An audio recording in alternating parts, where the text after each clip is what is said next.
welcome back. So my videos keep getting like flagged, which is understandable because I'm just watching other people's shit. Um, but at the same time, it's just annoying to like make another video on the same day because I usually just make them like day of. So like I'll record it, do minimal editing, and I'll submit it to YouTube. But then it takes I don't have the best internet, so it takes a hot minute to process it, and then it'll like stay up for a good 5-10 minutes, and then I'll like turn on my computer or whatever. Then I'll get like a message saying, "Hey, your shit's been flagged," and sometimes it's only like partially blocked, so you can still watch it. But then it's like the person that I watched the video from gets the money, and I'm like, okay, yeah, it's their video, that's fine. And like I'll leave it like that, like it's fine if that happens. But then other times they'll just completely block it to where it doesn't show at all, and I'm like, damn, now it looks like I didn't like post a video that day. So I figured since I play this game every day and I'm trying to be more like efficient with my time, and before I would like go to class and then make a YouTube video, and this game hadn't come out yet. But then now I'm in the summer, so I'm playing the game and making YouTube videos. But when school starts, I'm not really gonna have time to make a YouTube video, play this game, and do, get a passing grade on my classes. So I was like, well, might as well like do my dailies, right? Like while I'm fucking watching these, and now I can just watch longer videos because this is what I do anyway when I play the game. Um I watch longer videos, but now you can just see the video on the side over there. You guys can watch me do my dailies.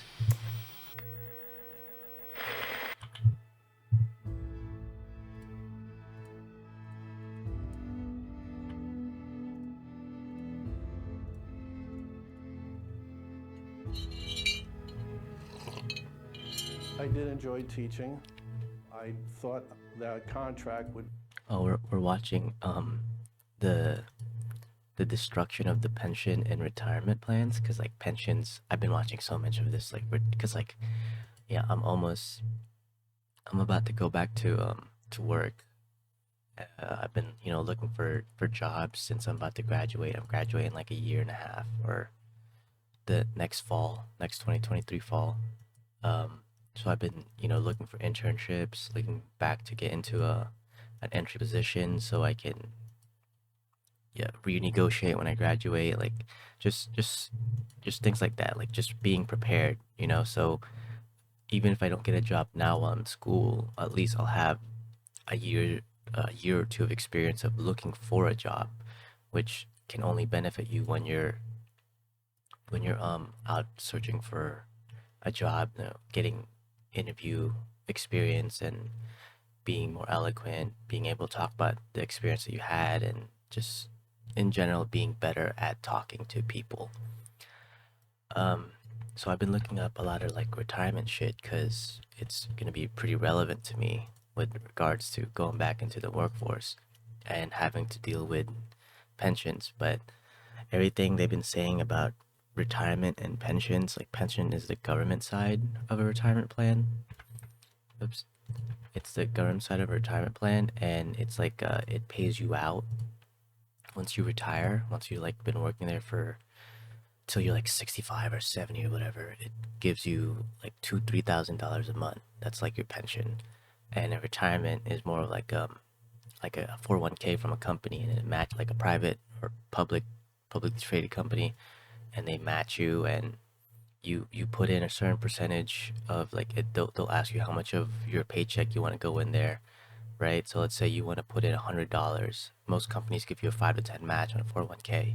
So they'll put in every $100 you put in, they'll put in $5 to $10 that like, you're just getting extra, which sometimes they'll add to your welcome package. When you get like a package saying like this is how much you make at this job, that'll be an addendum that they add. Same with like if you get dental or medical from them, they'll add that in your benefits package.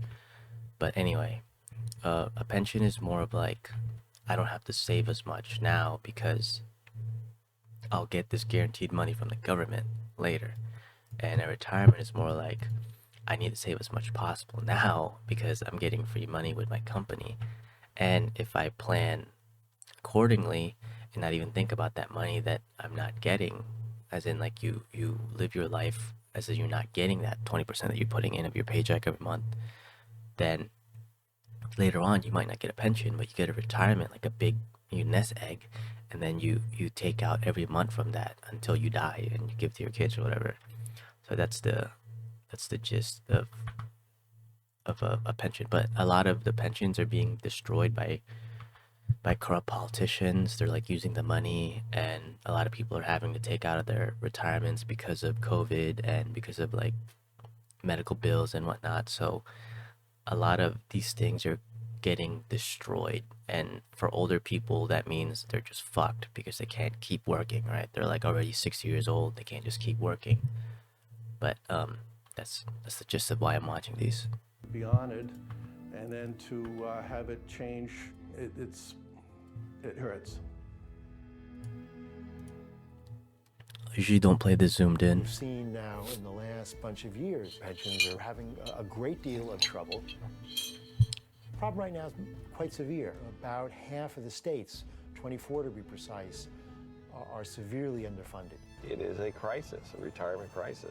I am, to the best of my knowledge, the only person in the world who has spent his life investigating trillions of retirement plan failures.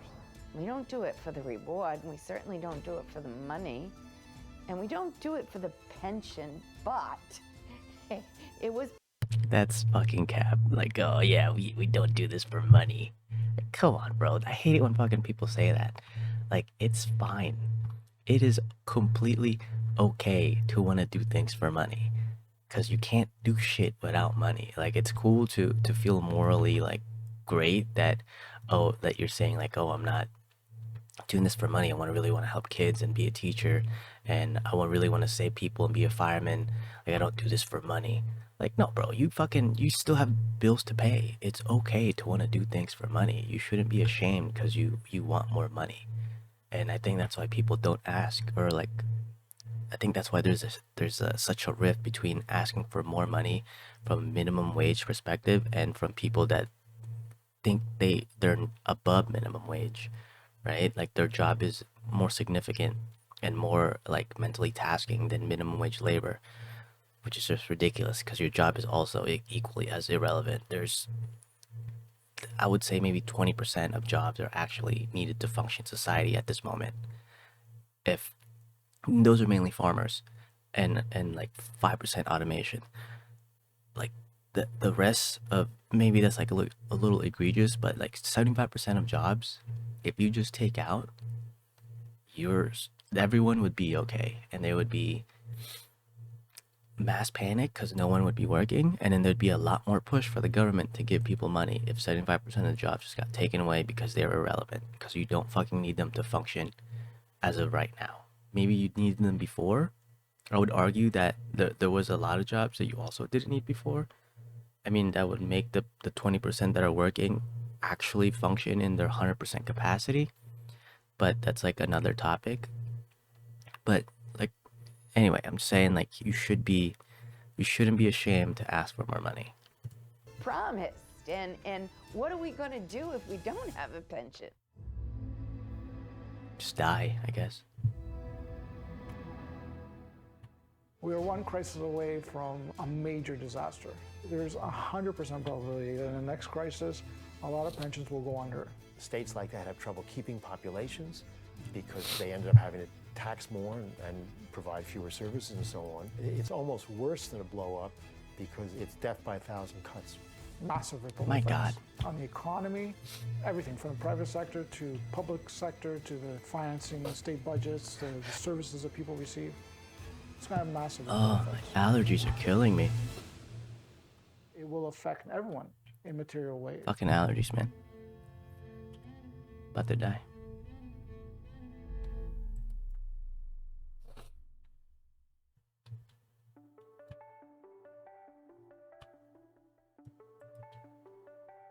I often often tell people when trying to explain the work I do that it's very similar to the television show CSI Miami. The show often opens with there being a dead body, and the question is, did the body die of natural causes or was there foul play? And so the work I do involves looking at dead or dying pensions and investments, and I ask the question, did the investment fail because of foul play, or was it simply unforeseen market forces? My experience with my father led me into international work, into investigative work. I recently won the largest SEC and CFTC awards for blowing the whistle on a JP Morgan matter, but also resulted in me having one foot firmly in retirement and aging issues. This was the research book that my father wrote, and of course he was killed before that was ever published or printed.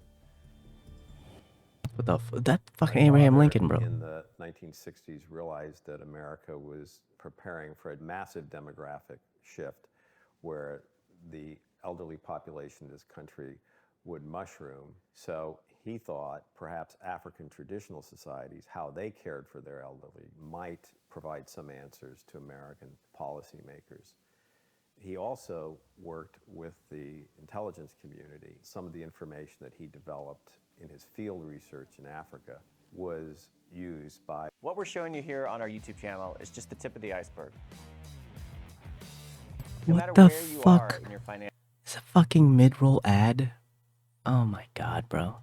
journey, whether you're a beginner just looking to break into the market or financial, and act like what you see. Field research in Africa was used by the American intelligence. So fucking wild.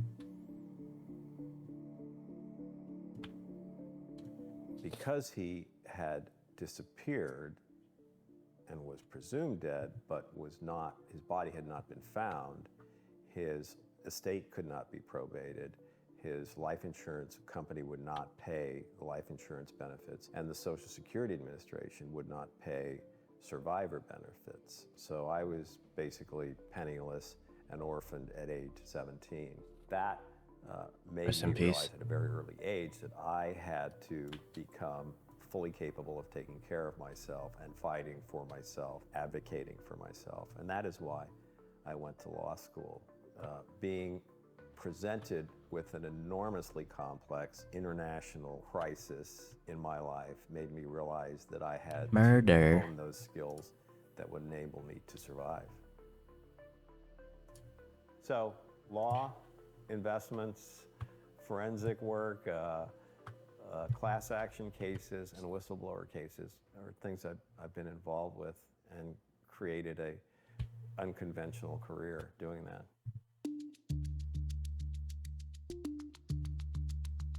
So if we go back into time when we had our Industrial Revolution and people moved off the farms and became workers, let's say after the Civil War in this country, what did retirement look like? Well, it wasn't even an idea. Most men were working and most men died in their boots. Jesus fuck. They were dying on the job or while they were still in the labor market. Retirement used to be almost a derogatory expression. That changed with the progressive era. And many of the leading lights began to think that in a modern industrial society, we should have some place for those who were the superannuated individuals or Americans. We saw progress in our economy, progress in our longevity, public health changed. We had more and more people retiring with a pension. Not with big pensions, but employers such as schools. They couldn't offer big salaries, but they wanted workforces who would stick with them for a long time. Schools, firefighters, police forces, and so on began to offer pensions as well. It's a guaranteed stream of income for the rest of your life. You can plan your whole Fuck, I work missed that. life around that. Do you test the government by the way in which it has looked after the aged people of this country? Tell me, what sort of a pension are you getting today? Well, Retirement was part of what a growing democratic economy provided, along with clean water, good food, improving medical care. In the 1980s was a time where we suffered a lot of productivity slowdown. The present recession is bottoming out without resorting to quick fixes. You saw a resurgence of support for what's called a defined contribution or a 401k type model. So instead of workers getting a pension plan, some of their pay being diverted into a collective pool of assets, we moved to an individual directed, voluntary, commercial, retail model of handling it. The drawback. So there's there's different versions of a 401k, of course. You'd have to look at your company's specific 401k. There's a lot of companies that do mutual funds where it's actively managed and they'll assess it, every month, every quarter, whatever your 401k stipulates for your company. And those have an exorbitant amount of fees, right? You could have a 5% match and then the fee is 3%. So you're up 2%, right? But over the long run, due to compounding interest on that 5% or the 3% that you're losing out on 70% of the money that you could have made due to fees, just fees alone. So when you look at a 401k, you need to ensure that you have a low XP ratio, so a low expense ratio of how much they're charging you to be on that fund. Sometimes a 401k will have index funds, so they'll use VSTAX, FSTAX, SPY, whatever. That's where they'll put their money, right? Those are index funds that aren't managed. They're not actively managed. They're just putting the money in the market essentially. And that's what mutual funds do too, but they're managing it and they're getting a fee for the managers, a handling fee. And usually when your 401k deals with index funds, the expense ratio is way lower because they don't have to really actively manage it. They kind of just sometimes it's just your company's financials doing it. They're just saying okay, our financial department is just gonna make our own kind of fund and we'll put all our money into ETFs. That's it. So when you're doing a 401k, you really need to make sure that your expense rates are low enough to where you're still making a decent profit compared to your match, whether it's a mutual fund or an index fund. So you can see if that, because if it's a mutual fund, then you might as well handle it yourself and lower the fee cost, right? Because at that point, if you wanted to be more savvy and you weren't really that scared, I don't know why you'd be scared, but you can find most funds allocations online, right? Or you can go request it at that bank, wherever they're storing it, whoever has it, Fidelity, Schwab, whoever is holding the fund. You can go ask them hey, what are your allocations for this specific fund? You could probably look it up online and you can see exactly their ratio of what they're putting in. So maybe you're in a conservative mutual fund / ETF and their allocation is 5% this, 5% that, 5% this, 5% that, and you can do that yourself. You can get the money that you're giving your 401k and do it yourself. You just won't get the match, but you also won't have the fee. So that's the only con for doing it yourself, is that you won't get the match, right? Because the match is a pretty significant portion of the money that you could be making. A guaranteed 5% per month is insane comparative to an annual growth rate from the market of I think it's 7%, right? If you're not only compounding that 5% that you're getting, but also the 7% that you're getting gross annually on a 20-30 year scale. So definitely read up on it and assess it yourself and see what's better for you. Back is that the entire risk is put on the employee. They assume the entire risk of how much money is going to be See? earned, how the money is going to be invested, and how much is in that box to live. the Sometimes rest you of should their do it. life. Just do it And yourself. One of their problems is it's very inconvenient to run out of money 10 years before you die. The advantage of a pension fund is no matter when you retire, you know you have safe, predictable stream of income that's coming in every month. This is a huge advantage as opposed to worrying about the whims and fancies of the stock market. The big change we saw between a growing pension system before the 1980s to a do-it-yourself system is the root cause of the downwardly mobile older person in America. Now, over half of middle-class workers can expect to be a poor or near poor retiree. That's a reversal of fortune.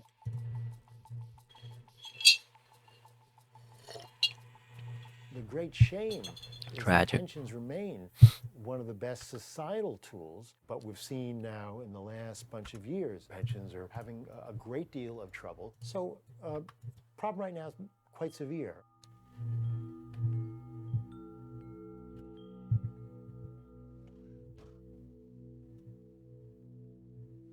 We don't like living on, financial thin ice. We try not to talk about it.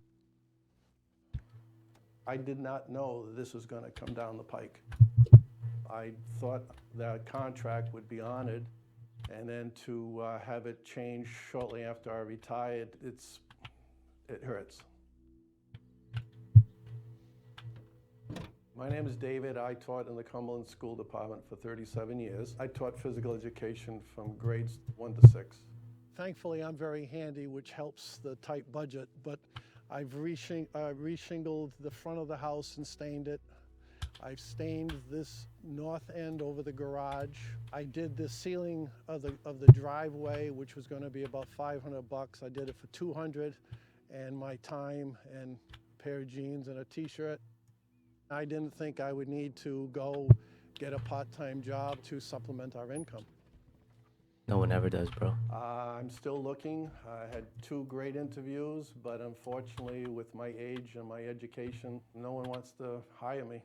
Look at our state's in crisis right now. Rhode Island considering a plan to slash pension benefits, raising the retirement age and flatlining current pensions. In Rhode Island, they have rolled back pensions to people who've already retired. The pension cuts did come as a surprise to me. I thought that anyone that retired prior to the date would be completely immune to the new format. It makes me concerned for my financial future, and I would think it would make the state rethink, because if they're not getting teachers, who are they going to have teach the kids in the classroom?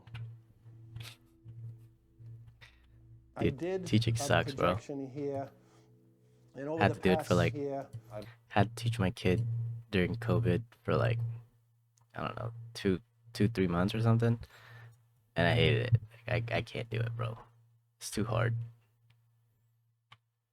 Like, it's fine, like, helping with homework, but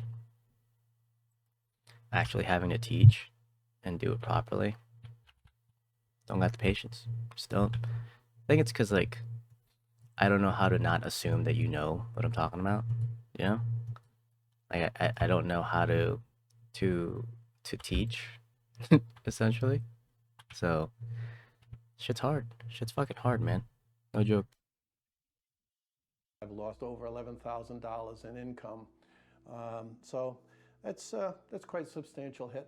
Well, I naively thought that the pension fund, along with the unions, had a fiduciary relationship. But where the pension's money is suspect. I don't think anyone really knows except for maybe the few people at the top.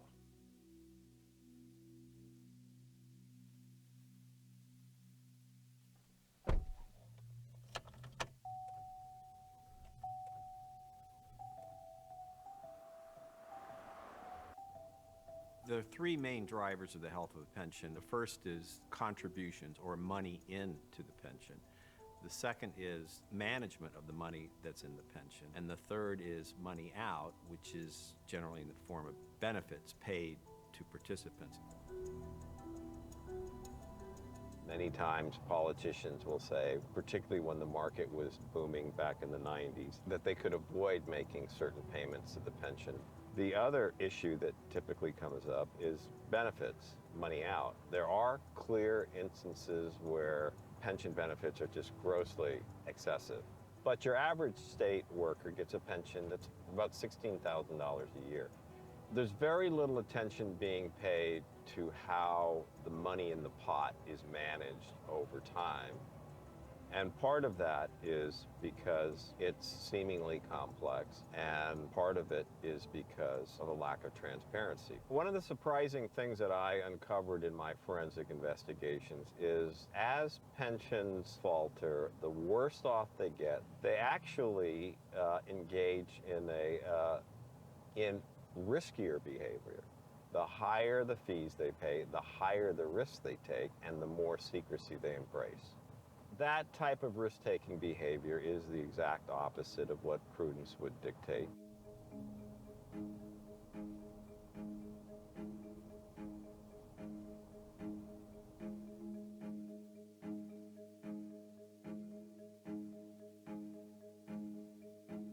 The origin of pension investing was extremely conservative. They owned mostly bonds, but going into the 60s, 70s, and 80s, pensions diversified increasingly into stocks. The governor of Indiana appointed me to the pension board. In 1997, I was reading the academic literature, and I had a pretty good feeling that there was a bubble in the stock market. And we didn't buy a bunch of stocks, and I couldn't have been more vindicated.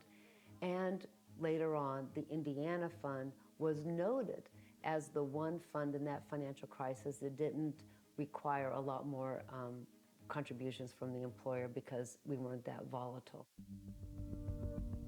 The first jolt happened during the tech crisis, and they got caught up in the bubble, and when the bubble burst, they got hit. Then we had a couple of very nasty crashes, and pensions, institutional investors got cold feet.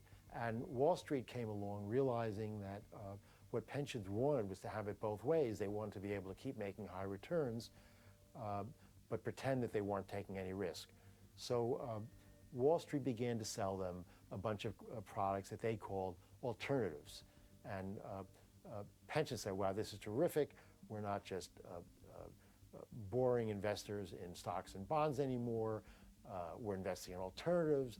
It sounded really great. It sounded sophisticated. It sounded like the pension fund managers were earning their keep, because after all, anybody can invest in stocks and bonds. By the way, they were paying outrageous fees to these Wall Street managers, but the pension managers weren't paying the fees.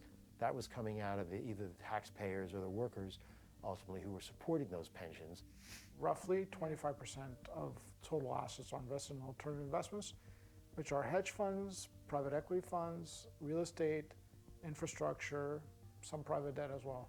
What you saw as more and more money kept going into hedge funds, the returns of hedge funds started to go lower.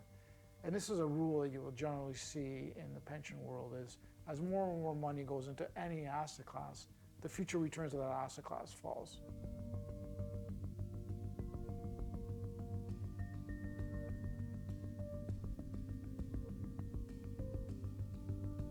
In the 10 to 15 years, first 10 to 15 years of the 21st century, pension funds were assuming they were going to make 8.5%, and the returns came in 5.5% or so, which is why they continue to be in such trouble today. If you put in $1 and you're getting 5%, but the fees are 2%, you're only getting 3%.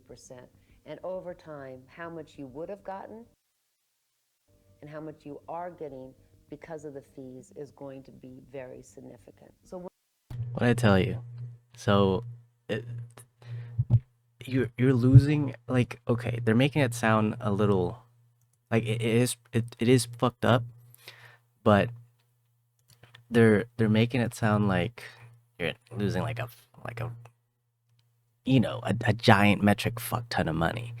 But even in this method, you're still gaining more money than you're putting in, right? As long as the market's going up. If the market's going down, you're fucked wherever you put the money.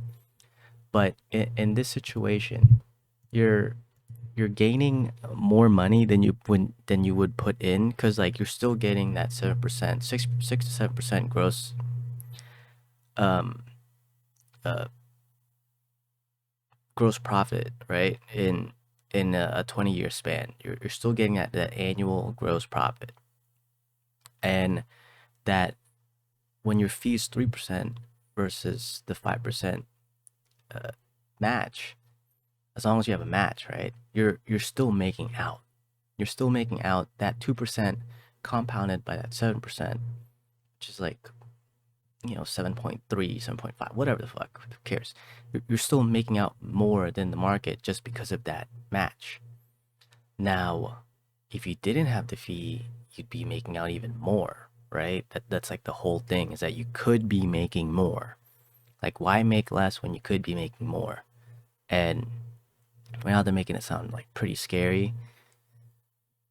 And it is pretty shitty to like have a bunch of fees that are eating up a lot of your profits. But at the end of the day, if you like didn't care about that type of stuff, you're still making more than an average person. And the fact that you're saving up in a 401k, you're better than 70% of Americans, 60% of Americans. You're just fucking making out like a bandit. As long as you have a 401k, you're doing fantastic. And all these people that are like upset that they're not getting as much money, they've probably never been poor. That's like the gist of it. The most likely scenario is that they've never been poor. One of the reasons you're asking me about all these fees is because nobody knows. You're not asking me about the price of milk. You know how much the price of milk is, so why do you have to ask a professor about prices of milk? Oh my God, was I muted? But you're asking me about fees because nobody really knows how much money they're spending. We share your interest in getting better information and disclosure around private equity fees in particular. Not even disclosure. I mean, it's not knowing that's really troublesome. I mean, if we knew and weren't disclosing it, that would be one issue, but not knowing is frightening. So you would need to dig in pretty hard in a 401k to see what the fees are. And even if you do dig in pretty hard, the likeliest scenario is that you will not be able to understand what these fees are, because it's not like they're just going to be like, yeah, this is the fee. Like, you'll get one big fee that says like the expense ratio, which is like their standard fee, right? But then you'll get, asset relocation fee. You'll get a different manager fee that's someone else handling it. You'll get a fee for withdrawal. You'll get a fee for a semi withdrawal. You'll get a fee for hardship. You'll get a fee for literally anything, and those will be pennies. Like, it will be pennies, and you'll be like, oh, it says 0.0002, like that's the fee. But when they have 1 million people doing this with $10 billion, that 0.001 is looking pretty fucking juicy for not doing anything and just typing it on a spreadsheet that says this is the fee. Like, there's no justification for it. It's just, this is the fee and you agree to the terms and condition. Like, why would you agree to this? Because you're not going to look it up. You're trusting your company. And same thing with your company. They're like, well, it is what it is. It's one of those things. They're like, yeah, you can't, it's the only way to accept it is to accept those fees. And it's like, well, you could shop around if you wanted to. The Rhode Island pension reform was to reduce pension benefits to participants, supposedly to shore up the pension. But in fact, what was happening was a wealth transfer. A lot of this is just understanding what things are. It's not that it's hard to necessarily always get the information. Often the answers are right, in public view. It's just nobody knows what it means. The General Treasurer of Rhode Island and Providence Plantations, Gina M. Raimondo. The treasurer had announced a program to get involved in high-cost, high-risk hedge funds for the first time. So I knew that the fees were going to skyrocket. Just the stated investment shift meant that Shouldn't have done fees that. were going to go from maybe 0.5% to 4% or higher. When I first, sitting in Florida, took a distant look at the Rhode Island Pension Fund and saw that the pension fund was disclosing fees of $8 million a year, I knew, sitting here, that was wrong. Within 6 That's what I'm talking about, bro. Like, they're probably handling like $100 million, right? And that's like their 5% base fee. That's the 5 million that they're making, and then the other 3 million is those random ass shit that they just put in the spreadsheet, and then that you're, obligated to pay because your company or yourself agreed to the terms and condition. And not only is like your company probably getting dicked down, but every employee is getting dicked. Like, dude, what are you gonna do unless you read up or do it yourself? Like, if you don't want to do it yourself, then you don't want to do it yourself. But that 3% becomes 3.5% real quick. You know what I'm saying? It's just what it is. 6 months of confronting the pension fund about their understating fees, the pension disclosed fees of $80 million, 10 times greater than they'd previously disclosed before I arrived on the scene. That's how dramatic the hidden, excessive, undisclosed fees Wall Street was making off that pension were. Here you go, this is all it. So this is investment manager fees, professional fees, and operating expenses. So here it shows a total 82 million, okay? And I said that I estimated that the true fees were or would soon be 100 million. Well, they're still not, and again, this was in 2013, so they're still not disclosing fees of 100 million, they're disclosing fees of 80 million, but I would be willing to wager that the fees are probably close to 100 million at this point. And these investments have produced worse performance.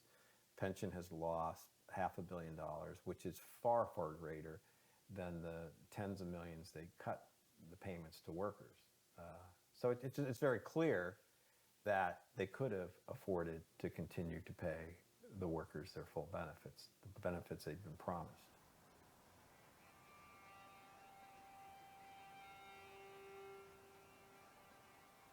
I believe a promise was made to me by the state of Rhode Island, and they did not fulfill their promise. A lot of people I know had to resort to subbing or seeking part-time jobs.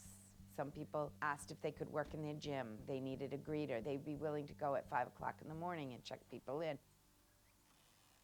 I'm Paula Bailey. I was a teacher in Rhode Island for 22 years, and then I became an administrator. My starting salary, I think, was about $7,500 in 1970. Your salary wasn't competitive with things like, Raytheon, which is a company in Rhode Island who would be looking for, women in math or engineers. And I considered the fact that I would get a pension at the end. It was a consideration, absolutely a consideration. But that pension isn't enough right now. Once you retire, you can't go back into the state of Rhode Island and teach again. You're done. The choice is to go out of state. So I went out of state while living in Rhode Island, and I secured a full-time position in Massachusetts teaching math. I feel cheated all around. I thought there were people watching out for me, but they ended up not doing something that was in my best interest.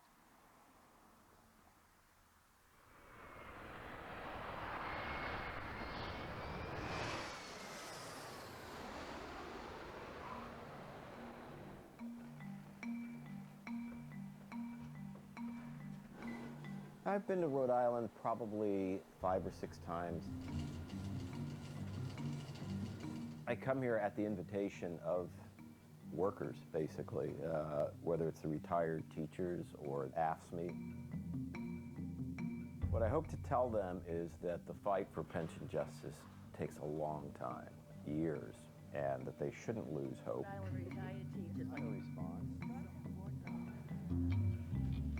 In 2007, Rhode Island's current governor and former state treasurer, Gina Raimondo, was a co-founder and partner in a very small local venture capital firm. Miraculously, Gina succeeded in convincing the $8 billion state pension to invest $5 million in a brand new fund established by her nascent, unproven firm. Even more miraculous, the pension agreed, for some unknown reason. These reasons are not unknown, by the way. The way it works is that pensions have, people holding the pensions have complete control of where the money goes, right? They can choose to allocate it wherever they want. They can go through a normal business, they can go through a normal bank, they can go through a private equity firm. They can go do anything they want. And the people they usually choose usually offer some type of incentive to the person giving them the fund. So when someone like this person, Gina, is like, oh, they're unproven, but they somehow got this, you know, $300 million pension fund for the state under them, and they're now managing it. So what happens is the people approving it get a kickback, get a high percentage on their allocations, lower management fees on their side, on their private side. Just a myriad of benefits for the person approving the pension allocation. And most people won't be able to notice that, see that, or do anything about that, because it's usually the governor or a state representative allocating a state's pension fund, right? For a private company doing a 401k, it's more enclosed because it's only like a group of 50 to 500 people. It's not a whole state, and there's more eyes on those two people allocating a company's financials, which is fucking baffling, right? But they also, it's more personal. A pension fund is the least personal thing you can do with your money. One of the least personal things you can do with your money, because you're going through steps of disclosure within allocating your money. So you give your money to your company gives your money to the pension gives the money to a management firm, the management firm gives your money to these specific stocks and holdings. These holdings put your money in specific stocks and holdings, and it keeps going like a fucking tree branch, right? It just keeps spreading out until all these people that are managing your money get paid, and it gets lower and lower and lower until it gets in a specific stock that it's holding. So that you can get into a pretty deep web of how a pension works, and I highly recommend reading up on it. To pay Gina's firm a higher fee than it asked for. In addition to RITA sending your reports to the FBI and the SEC, what more can we do other than burn the State House down?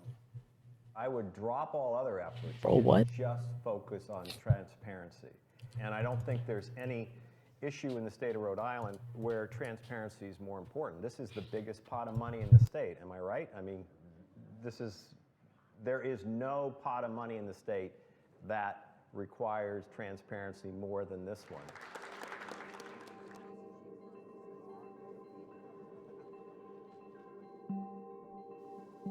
What is illustrative of communities where people's pension has fallen is to show what happens when incomes fall in a community, and what happens to a household when they were expecting $1,000 but they only get $700. I can see it on paper what happens. They skip lunch, there's hunger problems, nutrition problems, and they get sicker and they die sooner. I can see that in my databases. If I'm a garbage collector or whatever in the city of Chicago, and I lived up to my deal with U City was I'm gonna, day in and day out, I'm gonna put 8% of my income into this pension plan. And you told me that when I retire, I'm going to earn this much of money. And I get to the end of retirement life and I say, okay, you know, start paying me, and you, the city of Chicago, default. Where have you left me? Like that. I lived It's up to my absolutely deal. fucked, dude. How come you guys haven't lived up to your deal? That's the issue. It's going to be those broken promises and putting the cost on the backs of the future generation. And I think that leads into income inequality, which is not a good place to go. When you're raising contributions, but you can only raise them so much, and when you're done from the options, you can't cut benefits more to retirees without people coming out with pitchforks. The only other choice then is you're going to try to raise taxes, but guess what? Even taxes, you want to be elected as a politician, you can't raise them too much. A lot of states, what they're doing is increasing real estate taxes to be able to make their public sector pension payments. And that will have huge ramifications on the overall economy. States like that have trouble keeping populations because they ended up having to tax more and provide fewer services and so on. It's almost worse than a blow up because it's death by a thousand cuts. It can be anything from paving roads to other services, and that will have effects on everyone. So when you run out of all options, the only other option then is to go to Uncle Sam and say, hey, we need a massive bailout of our pension system. We can't do anything about it, and we're contractually obligated to meet those pension payments. They will bail these pensions out, not because they're particularly worried about pensions and retirees. They will bail out because they want to bail out Wall Street, private equity funds, and hedge funds, and make sure that they get money in perpetuity over the long run so that they can grow richer and richer and pay these politicians more and more money for their campaigns. I mean, I'm being cynical, but that's the reality of the situation. But notice, they will never change anything structurally. You know, like why would they? They're making the money. It's a legal way that they created. It's convoluted. It's you know, most people aren't going to look too deep into it, and they're not going to figure it out until they're 60, 70 years old. And they're like, why is the amount, like I was promised $1 million by the time I'm 60 if I put in $300 every month for the past 30 years. Why do I only have $250,000? Like where's the compounding? Where's the magic?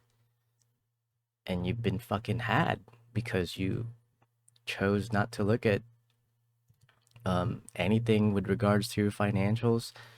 You kept saying you're too scared to learn about your financials when, you know, like, this is your fucking livelihood. Like this is another portion that you're banking on, so why not learn everything about that thing that you're trying to bank your life on? Shit's fucking crazy to me. Like even if I don't have a pension, right? I don't have a 401k, and I still know about this shit because I know eventually I will have one. So why would I not know everything possible about this so I don't get bamboozled? You know, I don't get had over something that I'm gonna rely on when I'm not working, something that I'm gonna rely on to help fund me when I'm trying to fund my children's school. Like there's all these things that you have to take into consideration, and to me it's odd that most people are scared to learn more about money because they don't want to know how fucked they are. Like, why not figure it out, get a plan going like you have your entire life, and, you know, like, assess the situation, look up what you need to do. If you got questions, start asking people that you think are knowledgeable in the situation and go from there. But why be scared of it until it's too late? It doesn't make sense to me.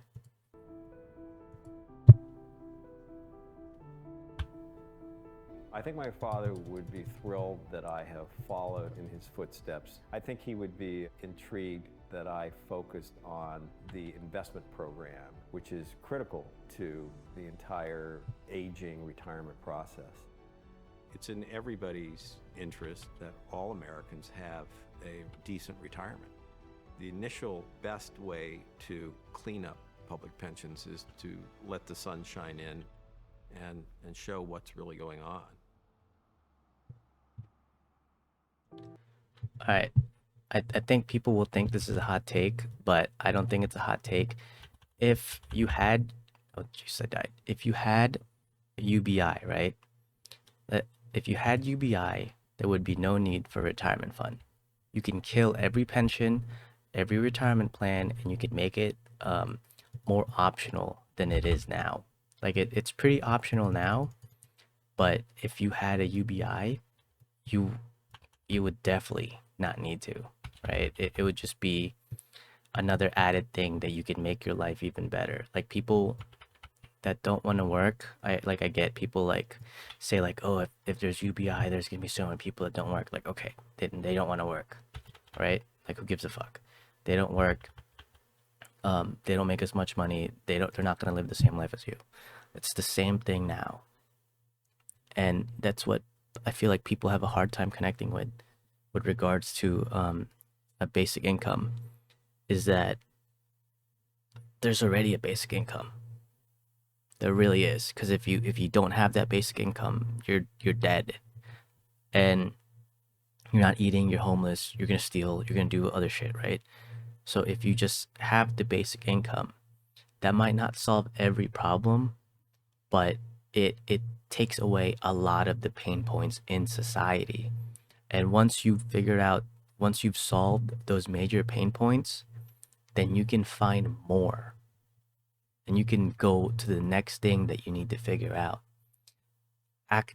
You can do scenarios and what ifs for the entirety of society on this. But until you actually do something, you don't know the repercussions. You don't know the consequences. You don't know the helpful things that it does. You don't know the harmful things that it does until you actually do it. We thought trickle-down economics was going to be the big fucking thing, right? Like that so many politicians have been elected on trickle-down economics that if there's rich people and they're rich, they're going to go down and, with their taxes, with their usage of money, it's gonna boost the economies up, and then everyone else is gonna get paid more, everyone else is gonna get more money because of these rich people.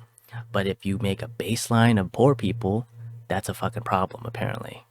So just a tea for thought on that. If you didn't want a pension and you didn't want a retirement fund, then a UBI is just like your pension from the moment you're born.